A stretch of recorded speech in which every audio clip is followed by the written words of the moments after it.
Welcome back. Jamaica is in a very difficult place economically, socially, and politically.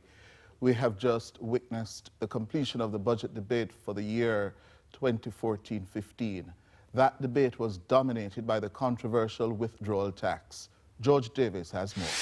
The government has bowed to pressure from the parliamentary opposition, members of civil society as well as various professional groups in announcing the removal of the controversial levy on bank transactions. That announcement was made yesterday by the Finance Minister, Dr. Peter Phillips, as he closed the budget debate for the 2014-2015 fiscal year. The opposition had promised to exercise all its options, including leading street protests if the tax remained part of government's revenue-raising plans. There are some who see the move by the government as a strategic decision to respond favorably to the call of the people while nullifying the opposition's effort at political relevance in this crucial time. During his own budget presentation, the opposition leader, AndrewHolness, lamented what he says is the stalled progress of the real economy since Portia Simpson-Miller and her cabinet took office in January 2012. But despite the struggles of this administration to meet mass expectations, is the opposition poised as a viable alternative? Do AndrewHolness and his team understand and have remedies for those things which ail patient Jamaica? And how would he, as Prime Minister, handle the vital 381 megawatt power project that's seemingly lurching from one problem to the next?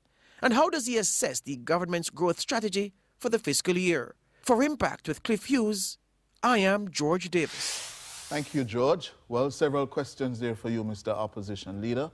Let me begin with the budget debate first. The government's decision to rescind the withdrawal tax. Is that as a result of your lobbying efforts or the wider Jamaica? I think it's a collective effort. And it shows that when the opposition places its objection in a firm way, we don't have to end up in street protests. If we do it in a responsible way, if we mobilize, we can get the government to change course. And we have been effective in that. It's not just the withdrawal tax that we have gotten the government to back off on. We have gotten them to back off on other things as well.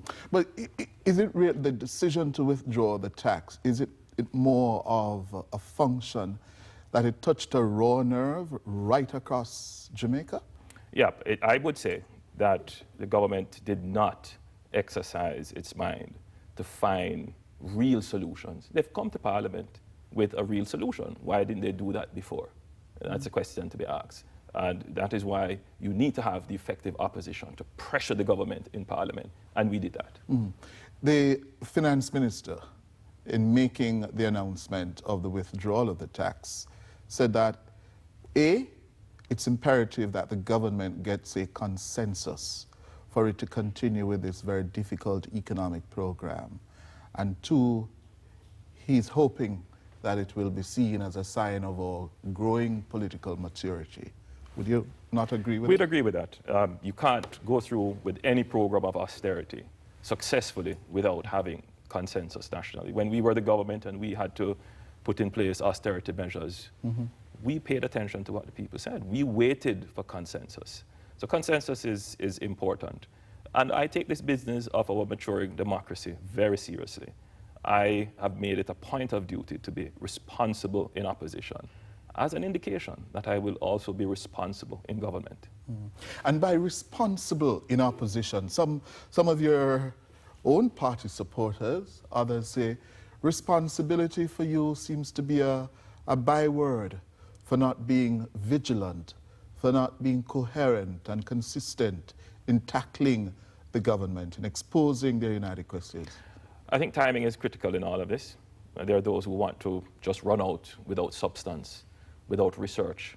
And oftentimes they do that and undermine and undervalue the power of the opposition by making sometimes comments that are not well thought out.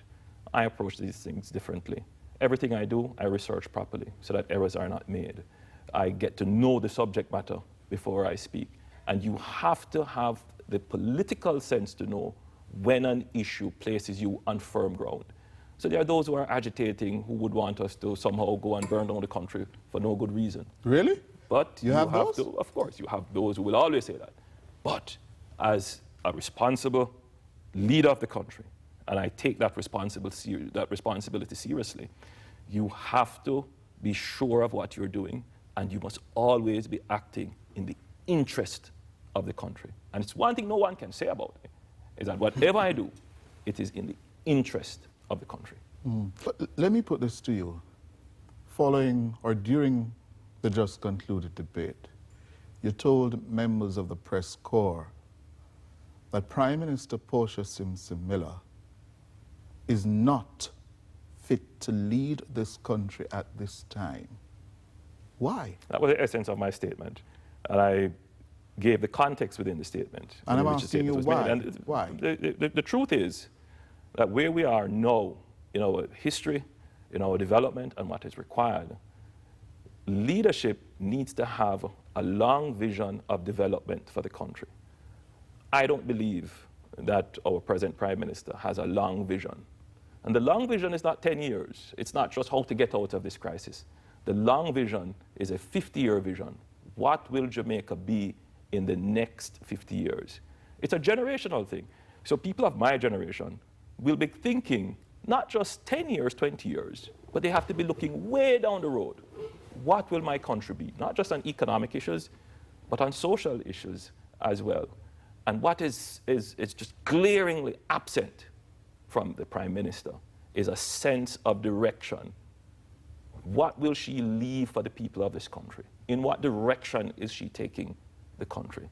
It's just silent. She balances people's lives with the books, meaning being fiscally disciplined and prudent while taking care of the most vulnerable, given our present situation. That's not a vision. What is that? And that's a management function. What people want to know is, can I live in Jamaica? Should I make a decision to take my family and move overseas? Should I take a decision to invest? What new is coming down the pipeline for us? We don't get that.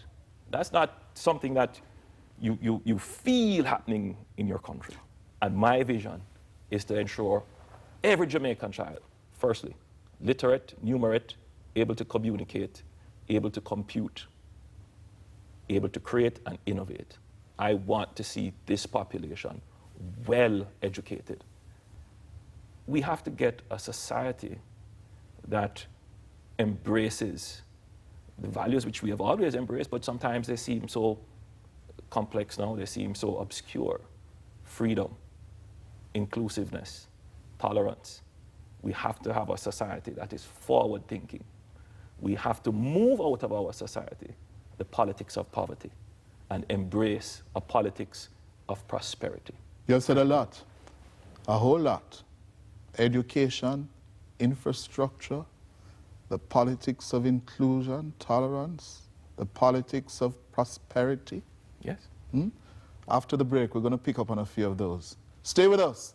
This is Impact.